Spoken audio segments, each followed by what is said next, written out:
Greetings, young squires. This is Sir Rolland Paterlot, a faithful knight to the one true light, and you're listening to our series on how to face, fight, and defeat the 7 deadly dragons.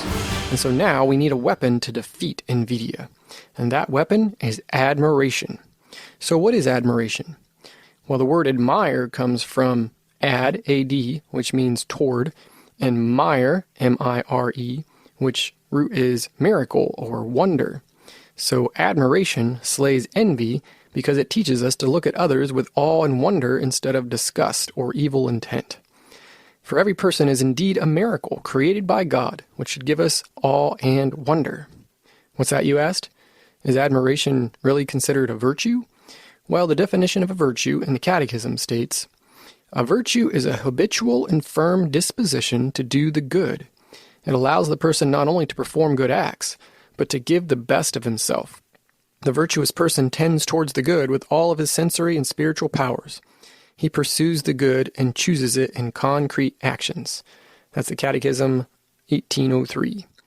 Admiration is actually when we see this virtue in others and it makes us happy. It's when we find joy in seeing others give the best of themselves. We encourage and uplift virtue in others, and that is virtuous in and of itself. So you see, it comes full circle. Dragon slayers can be happy when other people become great saints and actually desire it with all their heart. They know that God doesn't call you to be the saint He created somebody else to be. He only calls you to be the saint that He created you to be. Now, I told you before that I chose 7 medieval weapons that can represent the 7 weapons or virtues we will use to slay the 7 deadly dragons. For humility, we use the sword.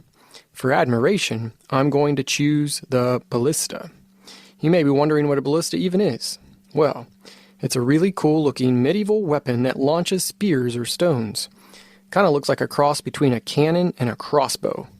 I chose the ballista to represent admiration because I had no idea what a ballista was until my son, Sir Isaiah, created a miniature one using wood and string that he had found around the house.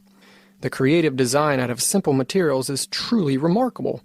My first thought when I saw him shoot the ballista was not, "Man, I wish I would have made that." It was, "I admire how my son used his God-given creativity to create something remarkable out of simple pieces of wood and string." I felt great joy out of his accomplishment. Does that mean I'm keeping score with my kids and I want all of them and all my other kids to create ballistas now too?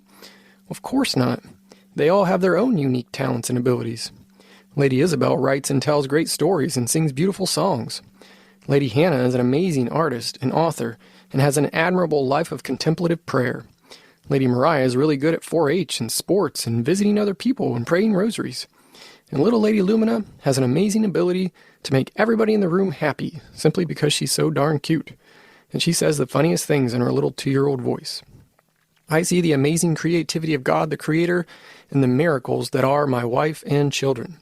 I don't love them because of what they can do with their abilities. I love them for who they are. But I admire their abilities because their abilities and their talents and their creativity come from God. I want with all my heart for them to be happy and to succeed and create beautiful things with their God-given talents and abilities. I'll bet your mom and dad find great joy in you as well. And I know for a fact that God our Father finds great joy in watching you sprout into dragon slayers that He made you to be. Each and every one of you in a unique and unrepeatable way. You are truly a miracle. So here's my challenge for your whole family. Set aside a day of the week for each member of your family. In my family, Monday is Lady Isabel, Tuesday is Sir Isaiah, Wednesday is me, Thursday is Lady Mariah, Friday is Lady Hannah, Saturday is my beautiful wife, and Sunday is Lady Lumina. If you have been blessed with more than 7 members in your family, you can have multiple people on a day. During your family prayer on that day, everybody should say what they admire about that person. Don't just do this once, do it every week, forever. I'll bet if just 10% of Catholic families form this habit, it would change the world. So stay holy, young slayers, and until we meet again, I'll leave you under the protection of St. Michael the Great Archangel, St. Joseph the Terror of Dragons, and Mary, Queen of the Angels, Our Lady of Grace, and the woman whose seed crushed the head of the dragon.